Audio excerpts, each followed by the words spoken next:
اللہ کے ناراض ہونے کی 5 نشانیاں، کیا یہ نشانیاں تم میں تو نہیں؟ حضرت موسیٰ علیہ السلام نے عرض کی، یا اللہ تیرے ناراض ہونے کی نشانیاں کیا ہیں؟ اللہ تعالیٰ نے فرمایا، اللہ تعالیٰ کے ناراض ہونے کی نشانیاں کیا ان میں سے کوئی ایک بھی آپ میں تو نہیں؟ جاننے کے لیے ویڈیو کو آخر تک ضرور دیکھیے گا۔ حضرت سیدنا موسیٰ علیہ السلام نے عرض کی، یا اللہ تیرے ناراض ہونے کی نشانی کیا ہے؟ اللہ تعالیٰ نے فرمایا، میرے ناراض ہونے کی پہلی نشانی، جب میں جس قوم پہ ناراض ہوتا ہوں تو میں بے وقت بارشیں برساتا ہوں، اور جب بے وقت بارشیں برستی ہیں تو فصلیں تباہ و برباد ہو جاتی ہیں۔ جب فصلیں تباہ و برباد ہو جاتی ہیں تب ملک میں غربت پھیل جاتی ہے۔ موسیٰ میرے ناراض ہونے کی دوسری نشانی، تو پیسہ بخیلوں کے ہاتھ میں دے دیتا ہوں۔ یہ بخیل لوگ جو ہیں یہ اپنی دولت کے اوپر ایسے سانپ بٹھا دیتے ہیں، کسی کو ہاتھ نہیں لگانے دیتے۔ بخیل خود مر جاتے ہیں، پیسہ وہیں پڑا رہتا ہے، نہ دنیا کے کام آتا ہے نہ ہی تو آخرت کے کام آتا ہے، بلکہ دنیا کے لیے بھی عذاب، آخرت میں بھی عذاب۔ وہ پیسہ کرتے مر جاتے ہیں لیکن اپنا پیسہ کسی کے کام نہیں لگاتے۔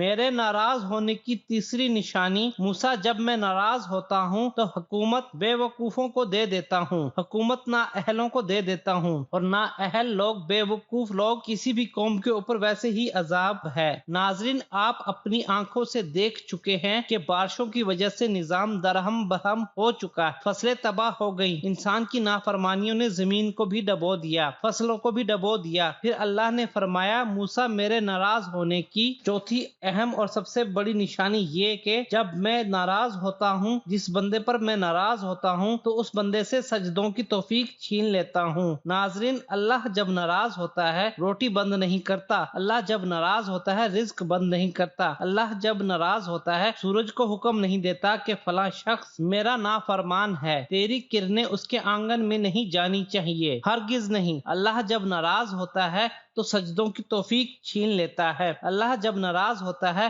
تو من اجڑ جاتا ہے۔ ارے جس بندے کا من ہی اجڑ جائے اس کے پلے رہتا ہی کیا ہے؟ ناظرین، آج دیکھ لو، اللہ ہم سے روٹھا ہوا ہے، اللہ ہم سے ناراض ہے۔ آج کے دور میں پیسہ بخیلوں کے ہاتھ میں ہے، وہ اپنے اوپر خرچ کرتے ہوئے لاکھوں اڑا دیں گے مگر کسی غریب کو دیتے ہوئے ان کی مٹھی میں پسینہ آ جائے گا۔ اللہ تعالیٰ فرماتا ہے، میرے بندے آجا میری چوکھٹ پر، مجھے سجدہ کر، دنیا میں بھی کامیابی ملے گی تمہیں، آخرت میں بھی کامیابی ملے گی۔ جیسے اذان میں اللہ فرماتا ہے، آؤ کامیابی کی طرف۔ اور ناظرین، ہماری کامیابی سجدے میں ہے، نماز میں ہے۔ اگر ہم اپنے نوکر کو 5 دفعہ بلائیں اور نوکر نہ آئے، ہم اس سے تنگ آ جاتے ہیں اور ایک دن شدید تنگ آ کر اسے نوکری سے نکال دیتے ہیں، لیکن میرا اللہ تو وہ ذات ہے، اگر وہ یہ کام کرتا تو ہم لوگ فنا ہو چکے ہوتے۔ ناظرین، اس بات سے اندازہ ہو چکا ہوگا کہ وہ رب کتنا رحیم و کریم ہے۔ ایک مرتبہ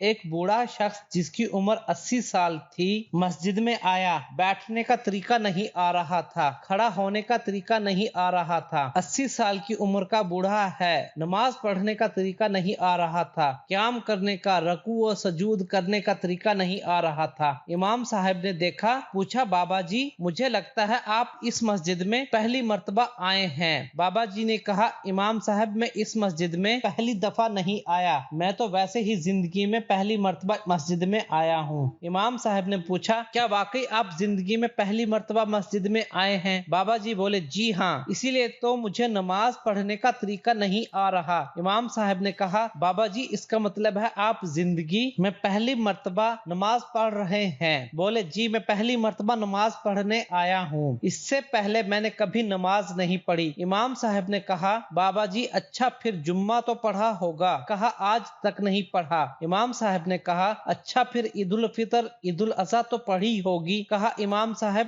آج تک نہیں پڑھی۔ امام صاحب بولے، اچھا پھر آج تک کسی کا جنازہ تو پڑھا ہی ہوگا؟ کہا، آج تک نہیں پڑھا۔ 80 سال کی عمر میں کچھ بھی نہیں کیا، ساری زندگی ضائع کر دی، ایک دن بھی اللہ کو سجدہ نہیں کیا، لیکن میرا اللہ کتنا رحیم ہے، وہ پھر بھی کہتا ہے، آؤ میری طرف، میں تمہیں معاف کر دوں گا۔ امام احمد رحمت اللہ علیہ نے قتادہ رضی اللہ تعالیٰ عنہ سے نقل کیا کیا ہے کہ موسیٰ علیہ السلام نے اپنے رب سے پوچھا، پروردگار تو آسمان میں ہے اور ہم زمین پر، تیری ناراضگی اور رضا کی نشانی کیا ہے؟ اللہ نے فرمایا، جب میں تم پر اہل تر نیک لوگوں کو مختار بنا دوں تو یہ میرے رضا کی نشانی ہے، اور جب تم پر بدترین لوگوں کو مسلط کروں تو یہ تم سے میرے ناراضگی کی نشانی ہے۔ اسی طرح ابن ابی نے فضیل بن ایاز رضی اللہ تعالیٰ عنہ سے نقل کیا ہے کہ اللہ نے بعض انبیاء کو وحی کیا، اگر وہ لوگ جو مجھے جانتے ہیں میری نافرمانیاں کرتے ہیں، ان پر ایسے لوگوں کو مسلط کروں گا جو مجھے نہیں جانتے۔ اور حدیث ابن عمر رضی اللہ تعالیٰ عنہ میں بھی مرفوعاً یہ آیا ہے کہ اس ذات کی قسم جس کے قبضے میں میری جان ہے، قیامت اس وقت تک قائم نہیں ہوگی یہاں تک کہ اللہ تم پر ایسے حکمران مسلط کریں گے جو جھوٹے ہوں گے، اور ایسے وزراء مسلط کریں گے جو بدکار ہوں گے، اور ان کے معاونین خیانت کرنے والے ہوں گے، اور ان کے کارندے ظالم ہوں گے جن کے چہرے عبادت گزاروں جیسے ہوں گے لیکن ان کے دل بے رحم اور خشک ہوں گے، ان کی رائے ایک دوسرے کے مخالف ہوگی، پھر اللہ ان پر گرد و غبار کا گھٹا ٹوپ اندھیرا برپا کرے گا اور ان کو ہلاک کر دے گا۔ اللہ تعالی ہمیں سجدے کی توفیق دے اور اللہ کو راضی کرنے کا موقع دے تاکہ مرنے سے پہلے ہم اللہ کو راضی کر لیں، آمین۔